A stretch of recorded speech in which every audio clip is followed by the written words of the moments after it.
Une fois la modélisation finie, je peux passer à la mise en couleur sur base du gabarit. Là, je l'ai chargé comme image plane, ce qui me permet de pipetter directement dans l'image pour mettre mes couleurs de base pour chaque subtool. Et quand on pipette, c'est important qu'on choisit une couleur de milieu, c'est-à-dire pas trop dans les ombres et ni dans les éléments spéculaires. Comme ça, on arrive à une couleur moyenne, une couleur locale, comme on dit. Et je fais la même chose pour tous les subtools. Alors pour changer de subtool, j'utilise le raccourci Alt, ce qui me permet de sauter d'un subtool à l'autre. Et je vais le mettre en mode solo pour me permettre de me concentrer sur un élément. Alors là, il y a deux méthodes pour mettre en couleur. Soit on utilise des masques, et après on peut inverser le masque et mettre en couleur avec des dégradés les parties non masquées. Là, je le fais pour la feuille qui pousse de la chaussure de gauche. Et je mets des dégradés clairs et assez riches, ce que les masques me permettent de faire. Et après, je fais ça d'abord avec des dégradés en utilisant la mode de peinture rectangle. Et après, pour les parties que je veux peindre individuellement, plus précis, je vais passer à la mode normale de trait. Alors là, j'utilise une deuxième méthode où je vais carrément cacher des parties. Et ça, je peux faire grâce au polygroupe que j'ai créé pendant la modélisation. Alors les polygroupes que je veux me concentrer dessus, j'affiche et je cache les autres. Et ça me permet de nouveau de mettre des dégradés forts sur des zones spécifiques de chaque subtool. Alors là, j'utilise backface masking parce que je vois que la couleur va à travers. C'est quelque chose qu'il faut faire attention. Et là, je passe à l'autre chaussure et je m'en rends compte que en copiant la chaussure, j'ai perdu mes polygroupes. Alors ça va me prendre un petit peu de temps pour rattraper ça et créer les groupes qu'il me faut pour mettre en couleur la deuxième chaussure. Alors je fais ça avec les outils afficher cacher rectangle, vert pour afficher, rouge pour cacher. Et chaque fois que j'ai une zone définie, bah, je vais faire raccourci CTRL W pour créer un nouveau subgroupe. Alors comme chaque chaussure a à peu près une douzaine de polygroupes, ça prend un petit moment, mais ça vaut la peine parce que le résultat est, est très différent. C'est le fait qu'on peut faire les dégradés sans trop se tracasser de, de remplir d'autres zones est vraiment, vaut vraiment le coup. Là, je viens de caracher cette brush. On va faire un petit arrêt sur l'image. Et je commence sur la deuxième chaussure. Je mets des tons un peu plus foncés à l'intérieur pour augmenter le contraste avec les pieds. Je crée la deuxième feuille.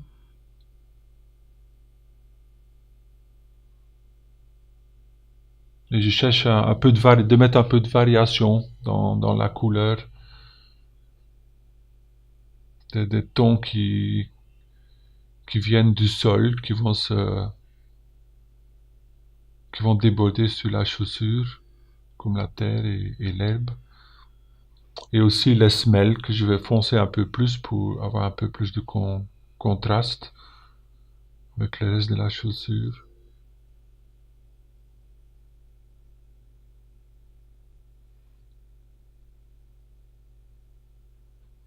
Alors après on passe au carquois. Et le carquois c'est pas vraiment un élément qui va sortir en couleur. On va garder un peu comme sur le gabarit et choisir des couleurs un peu neutres, un peu tennes, des verts, des kakis, des couleurs sable.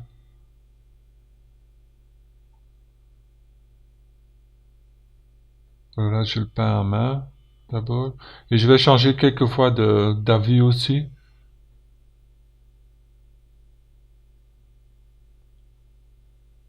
Parfois j'ai envie de mettre plus de contraste, d'autres fois je me dis non, il faut mieux être plus subtil. Et j'utilise de nouveau les subgroupes pour masquer et cacher.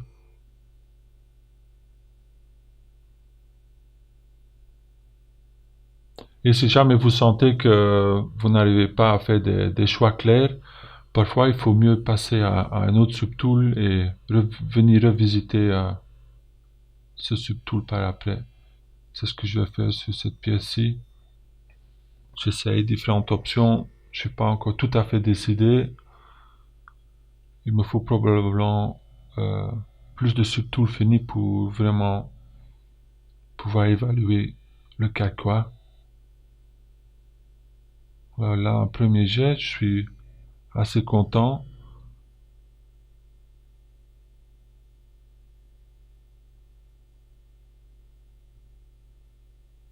Je cherche à mettre du détail sans trop savoir ce qui manque.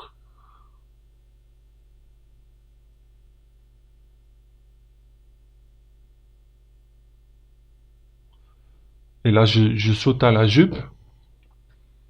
Et là, je pipette plutôt d'un autre subtool où j'ai pipetté la couleur de la peau et je l'applique au collier.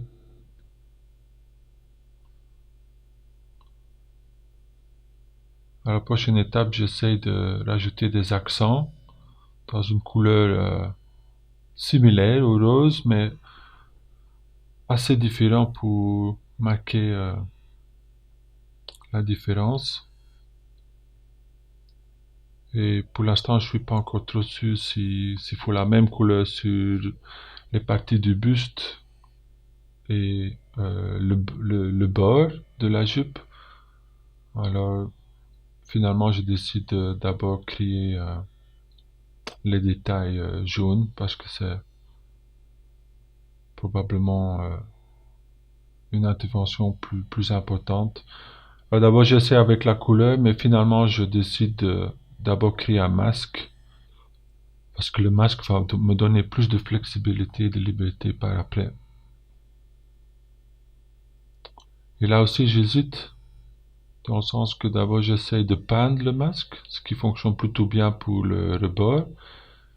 Mais par contre, pour les feuilles, euh, je décide d'essayer d'utiliser le lasso masque et je me rends compte que ça fonctionne mais que ça prend un peu de mise en main parce que là on l'applique et on l'applique sur une forme qui n'est pas tout à fait droit, qui est courbée. Alors ça me prend un petit moment pour m'y habituer. L'avantage aussi du masque lasso, c'est que ça va à travers de la géométrie. Ça veut dire que j'ai aussi mes feuilles de l'autre côté de la jupe. Alors je vérifie ça au fur et à mesure pour voir si ça colle des deux côtés. Et je finis avec une feuille plus petite sur le bout.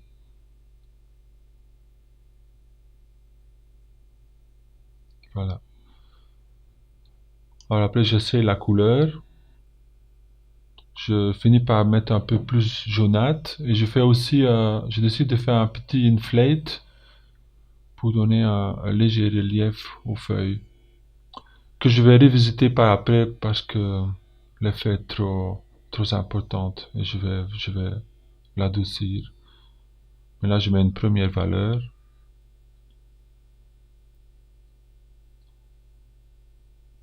Voilà, je vais aussi essayer de mettre un peu plus de variation de couleur en rajoutant des zones plus claires pour le ventre et le buste. Et je vais toujours regarder en contexte avec le reste du personnage pour voir si ça fonctionne, si tout est cohérent.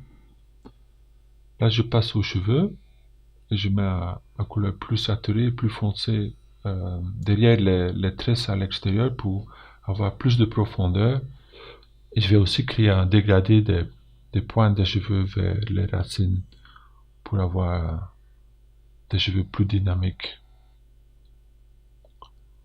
Après, avec masque lasso, je cache les rubans, je mets quelques tons simples, mais qui créent quand même un contraste pour casser un peu le rose.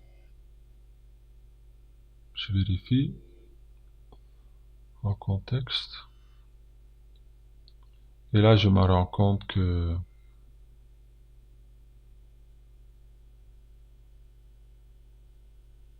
j'ai évité un peu le corps. Alors là, je passe au corps. Parce que le corps, la couleur est super subtile. Alors on peut vite être perdu dans les différentes couleurs qu'on pourrait mettre. Alors là, j'essaie de rester dans les mêmes couleurs, mais dans des tons différents. Et ce qui me guide ici, c'est essayer d'imaginer quelles parties du corps qui sont exposées au soleil pendant la journée et les parties qui sont couvertes, qui vont être plus claires et plus pâles comparé aux parties plus bronzées. Là, je passe aux yeux qui ont leur propre subtool,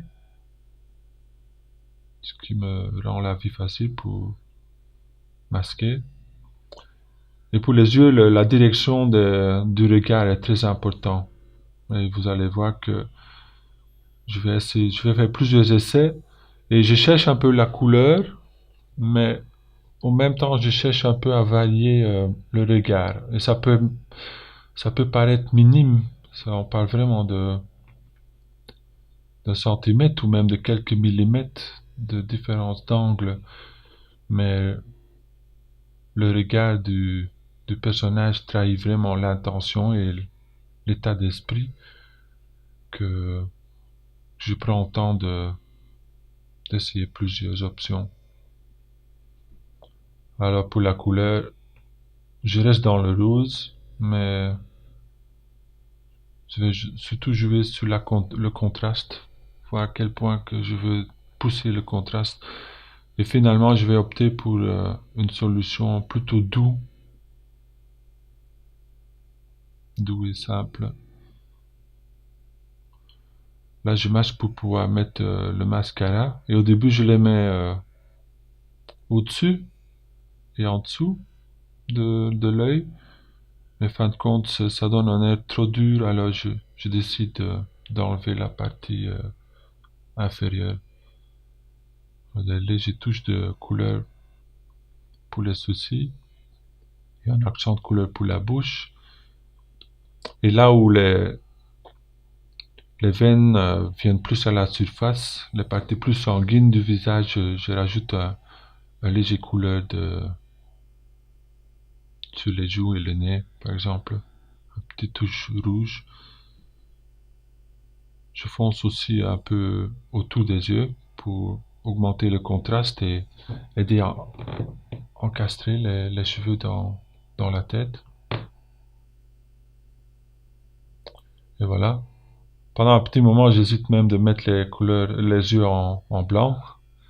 Mais finalement, je choisis un rose plutôt doux et pâle.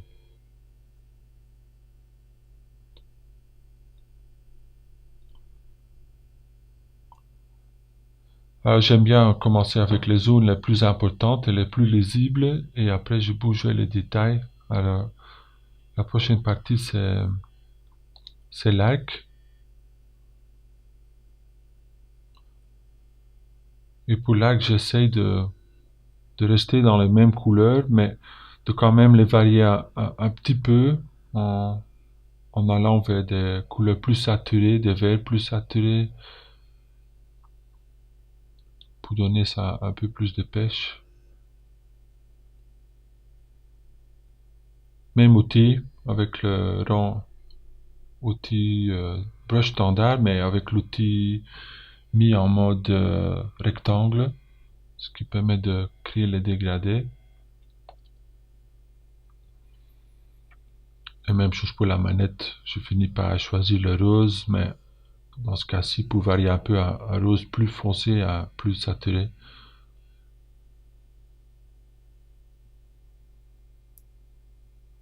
Voilà. Et une fois qu'on est pris par la mise en couleur, ça peut aller vite.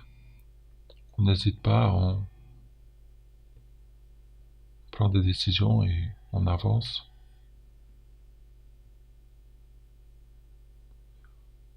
Ici, on est à un stade aussi où la palette de base a été choisie et c'est vraiment du fin réglage. Par exemple, ici, je vais rééclaircir le dessus des chaussures pour mieux mettre en valeur les pieds et pour mieux intégrer les chaussures dans un décor potentiel comme l'herbe ou la terre. Et ici, je vais faire les derniers essais sur les petites bordures de la jupe. D'abord en jaune, en essayant de prolonger la couleur du col. Et ça marche pour la buste, mais par après, je vais essayer sur le bord de la jupe et je vais m'en rendre compte que ça se mélange trop avec la couleur des cuisses. Alors finalement, je vais retourner à ce choix-ci d'un rose plus pâle et plus spéculaire, plus satiné, qui donne juste assez d'accent. Là, comme je disais, je vais essayer sur le rebord en jaune, en pensant bon, je vais mettre deux couleurs, mais finalement ça disparaît dans la couleur des cuisses. Alors parfois c'est bien de juste, quand on arrive à un impasse, d'avancer à autre chose. Alors là, je commence sur les fleurs et assez vite je me décide sur quelques couleurs de base, euh, des verts, des blancs et des jaunes. Alors tout début, j'essaie encore de mettre des touches roses, mais fin de compte, je garde ça plutôt pour le personnage et je me concentre que sur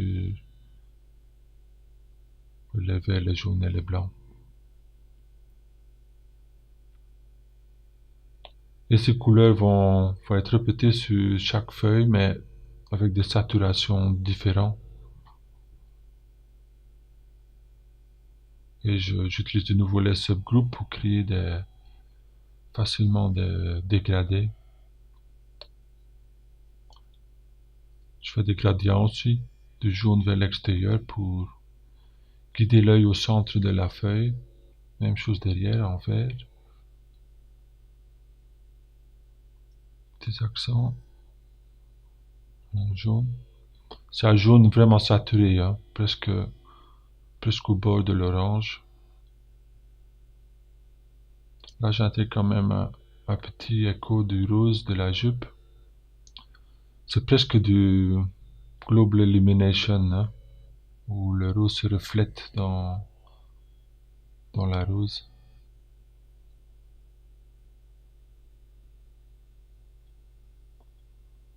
La dernière fleur, où je décide de laisser tomber le rose et remettre le jaune et le vert. Là, je sauve. Toujours bonne idée de sauver quand on est content des changements qu'on a fait. Et là, je passe aux flèches. Et les flèches, ça va être super simple. Un simple dégradé sur les tiges. Euh, les points des flèches, une couleur unie. Et des légers dégradés sur les plumes. Et je répète ça 3 fois. Et les points des flèches, ça c'est juste au cas où je décide peut-être tourner une flèche.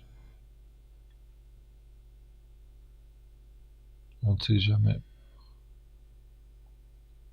Ou de lui donner une flèche en main, par exemple. Et doucement, on en arrive à la fin. le résultat devient de plus en plus cohérent. On voit les mêmes décisions revenir dans plusieurs subtools qui se renforcent l'un l'autre. Là, je prends une décision dernière minute un peu pour foncer les bouts de lac pour que ça rappelle encore plus des branches, comme si c'est encore une branche vivante. Et des derniers petits changements où je retourne au carquois. C'est un peu un subtool ou un élément qui en second plan. Et je vais aussi faire un dernier changement en modélisation où je vais faire descendre les deux rubans et créer une silhouette avec une touche plus légère et en arrêt de mouvement aussi. Le but c'est qu'on capture la figure, son état d'esprit et euh, ce qu'elle est en train de faire. C'est pour ça que le mouvement de la jupe, des cheveux, toutes les parties qui réagissent à la gravitation. Là, j'ai choisi une couleur de fond assez proche du gabarit. Et doucement, on est prêt à faire un rendu. Voilà, dernier choix de couleur. Et fini.